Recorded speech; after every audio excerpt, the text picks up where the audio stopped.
A billionaire standing at his son's grave, lost in grief, hears a soft sniffle behind him and turns to find a barefoot little girl hiding behind the headstone. She's cold, scared, and clearly homeless. But when she speaks, she says something that stops him dead in his tracks. "I knew your son. He was my only friend. He told me, if anything ever happened to him, I should find you." What? In a single moment, this powerful man's world flips upside down. Who is this mysterious child? How did she know his son? And more importantly, what secret did his son leave behind that could unravel everything he thought he knew?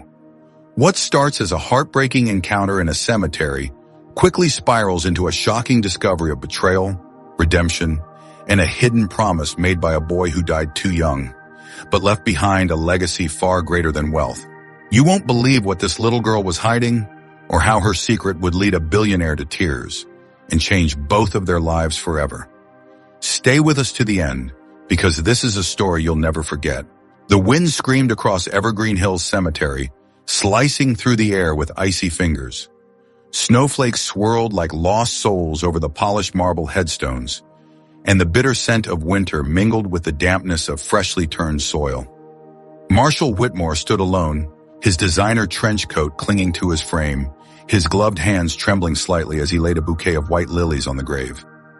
Etched in bold black letters was the name, Caleb Whitmore, beloved son. 5 years. 5 years since the crash. 5 years since the light in his world had been snuffed out by a drunk driver on a rain-slick highway. Marshall, once hailed as one of America's most ruthless, sharp-minded billionaires, hadn't laughed since. He hadn't lived. He had built tech empires, acquired companies, dominated headlines, but none of it mattered. None of it brought Caleb back. Just as he whispered a silent apology to the grave, a faint sound broke through the hush of the snow. A sniffle. He turned sharply.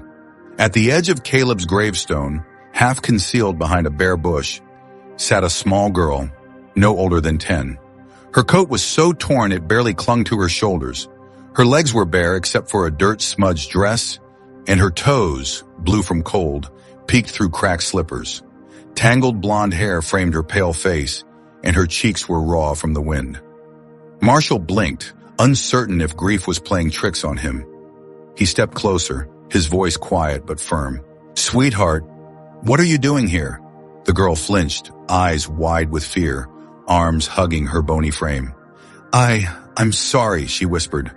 "I didn't mean to be here when you came. Please don't make me leave." Marshall's heart clenched. There was something in her voice, something raw, something broken.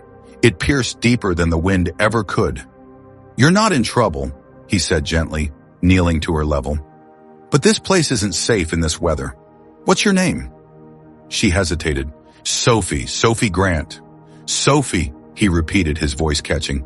"Why are you here? Are you lost?" She shook her head quickly, hugging herself tighter. "No, sir. I come here a lot. I talked to Caleb." Marshall's blood ran cold. "You knew my son?" Sophie nodded slowly, eyes glossy with tears. "He was my friend." "Friend?" Marshall's mind reeled. Caleb had never spoken of her. But then again, after his death, Marshall had discovered parts of his son's life that surprised him. Journal entries filled with empathy, stories from teachers about his compassion. "How did you two meet?" She bit her lip, then spoke so softly it almost disappeared into the wind. "The park, near the school. He used to bring me sandwiches, sometimes juice. He'd sit and talk to me. He said I mattered, when nobody else did." Marshall's vision blurred. His son had done what he hadn't, seen someone the world ignored. He shrugged off his coat and gently placed it around her trembling shoulders. The fabric swallowed her, but she clutched it like it was the most precious thing in the world. "Where are your parents, Sophie?" he asked. Her expression dimmed. "My mom. She got real sick. And then she went to sleep and didn't wake up." A pause. "My dad left after. He said he couldn't do it anymore." Marshall's jaw clenched. "You've been on your own since then?" She nodded. "I sleep in an old church bus behind Trinity Grace Chapel. It's not so bad. When it rains, I curl up under the seats." He wanted to scream, wanted to rage at the world for letting this happen to her. But instead, he forced calm into his voice. "Why do you come here?" he asked. Sophie looked up at him, eyes wide, glistening with unshed tears. "Because before he died, Caleb told me if I ever needed help and I got too scared to keep going, I should find his dad." Her voice broke. "He said you'd help me." Marshall's chest heaved. The breath left his lungs like a punch to the ribs. For 5 years, he'd drowned in guilt, believing there was no way to make anything right again. Yet his son, his beautiful, brave boy, had believed in him until the very end. He reached for Sophie's tiny frozen hands and held them firmly. "You're coming with me," he said, his voice thick with emotion. "No more hiding in buses, no more cold nights. You're not alone anymore." Sophie blinked. "But why?" "Because you mattered to Caleb," Marshall whispered. "And that means you mattered to me." Without a word, she threw herself into his arms.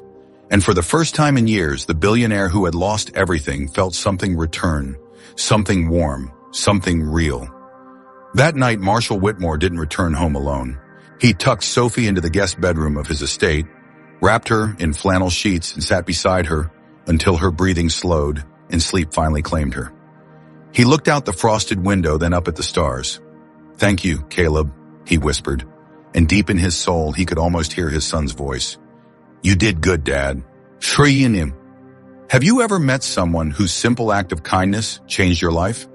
If this story touched your heart, tell us below. What would you have done if you were Marshall? The next morning, the sun filtered gently through the sheer curtains of the Whitmore estate.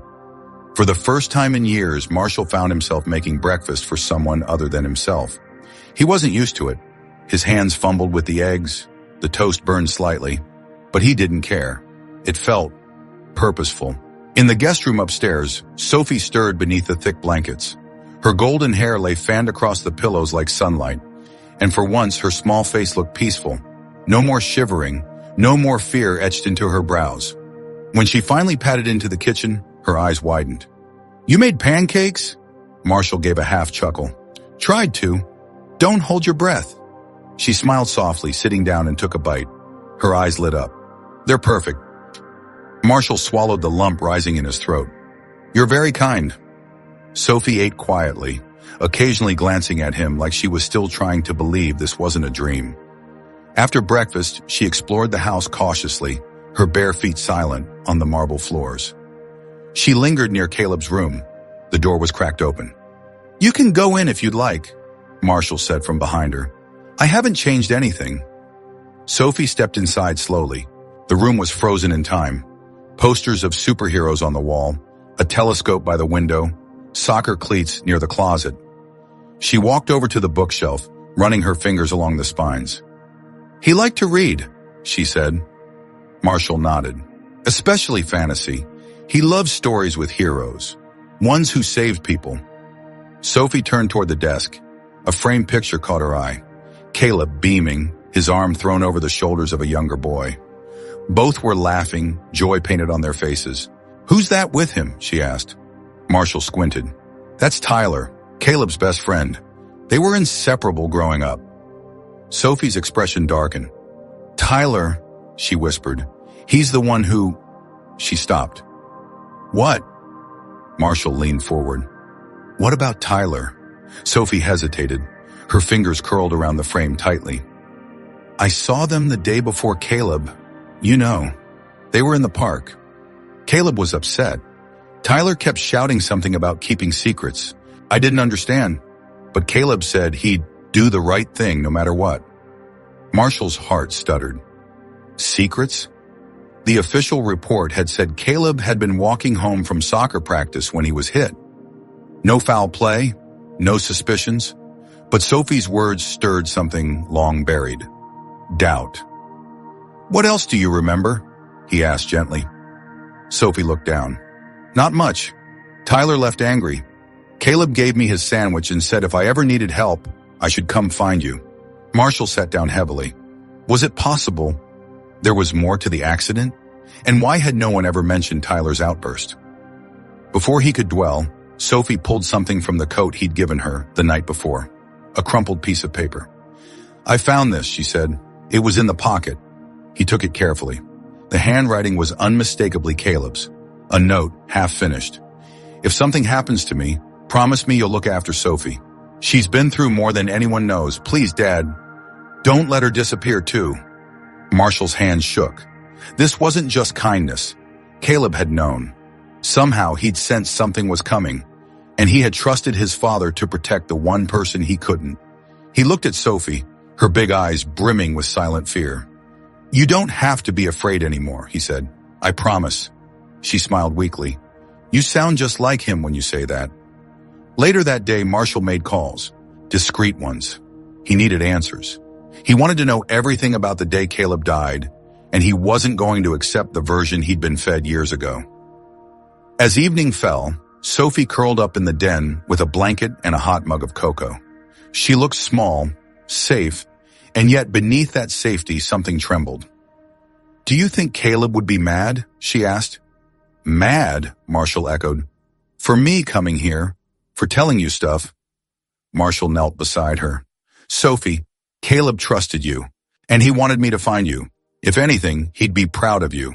She nodded, wiping a tear from her cheek. I miss him. Marshall put an arm around her shoulder. So do I. Every single day. As they sat in the glow of the fireplace, a strange warmth returned to the mansion. It wasn't the heat, it was the feeling, the sense of life, of family. But beneath that warmth, something darker simmered. The idea that Caleb's death might not have been just a tragic accident, and that the truth had been buried alongside him. Marshall wasn't just grieving anymore. He was waking up, and he was ready to dig. What do you believe Caleb was trying to protect Sophie from? Drop your theories below. Your insights might just uncover the truth. 3 days later, Marshall Whitmore sat alone in his study. Caleb's note unfolded across his desk. The more he stared at the shaky handwriting, the more determined he became. He had already hired a private investigator, and this morning, a report had landed in his inbox that shook him to his core. Tyler Hayes hadn't just been with Caleb that day. They'd argued, loudly. Witnesses remembered it now that someone finally asked. But more disturbingly, Tyler's father, Gregory Hayes, was the head of the construction firm whose negligence had caused structural issues at a local school. Issues Caleb had discovered during a student volunteer project. Caleb had planned to report it, but he never got the chance. Marshall's gut twisted. Could it be that Caleb's death wasn't random at all? He reached for his phone and called Detective Vargas, an old friend. I need you to reopen a case, he said. My son's accident, it doesn't add up anymore. Later that evening, he found Sophie in the backyard, swinging gently on the wooden bench Caleb used to sit on. I need to ask you something important, he said. She looked up. Okay. Do you remember anything else about that day in the park? Anything at all? What Tyler said? How he acted? Sophie bit her lip. He was mad. Really mad. He said Caleb was going to ruin everything for his dad. He said he wouldn't let him. Short on Marshall's breath caught. I didn't tell anyone back then, Sophie added. I thought if I told the truth, something bad might happen to me. He knelt beside her, voice steady. You did the right thing by staying safe, and you're doing the brave thing now by telling me. Sophie nodded, eyes wide. Is Tyler in trouble? Marshall didn't answer right away. If he's responsible for what happened to Caleb, then yes. But that's not your fault. Not so never. Within 24 hours, Detective Vargas had enough to bring Tyler in for questioning, and the truth came tumbling out. Tyler hadn't meant to kill Caleb, but he had followed him that night. They argued again near the road. Caleb turned to walk away. Tyler pushed him, frustrated and panicked. Caleb stumbled into the street, and that's when the car hit him. The drunk driver wasn't the whole story, just the final piece. The push. That was what ended Caleb's life.